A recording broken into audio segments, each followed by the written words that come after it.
Bilang akong 3. Bumulot kayo. 1! 2!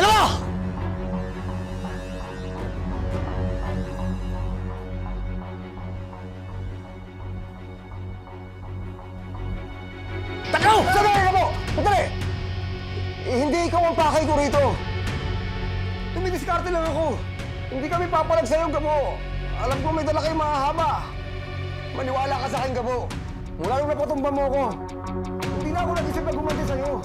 Naisip ko yung pinagsamahan natin. Naalala mo ba? Nung mga bata pa tayo. Sagdan dikit tayo nun eh. Sabay tayo rumarakit. Nakatulong din naman ako sa'yo eh. Sana, huwag mo naman kalimutan yung Gabo. Gabo, sensya ka na. Papalato ko na si Mang Fredo. Kung gusto nyo, palibig nyo. Hindi ko na siya kakabalain. Django! Kapag nabalitaan ko na ng gulo pa kayo dito, sisiguraduhin ko sa'yo. Bukas sa bukas, ikaw ang paglalamayan. Oo, Gabo. Palibing mo ni tatay mo. Tara, tara!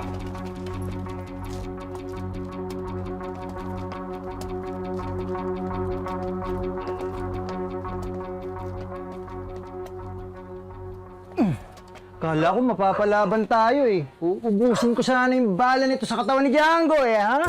Buti nakapagtimpi ako. Pasalamat sila. Malamig ang ulo ko.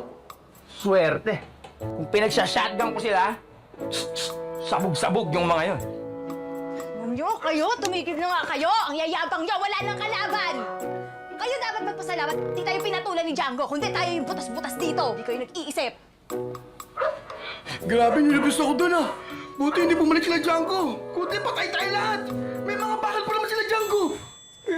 Kuya Gabo. Maraming salamat po, tinulungan niyo po kami.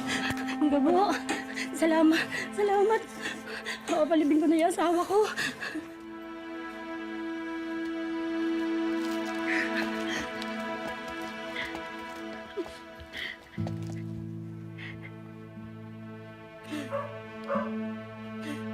Kawawa naman si Mang Fredo. Wala talagang mga puso mga hayop na yan.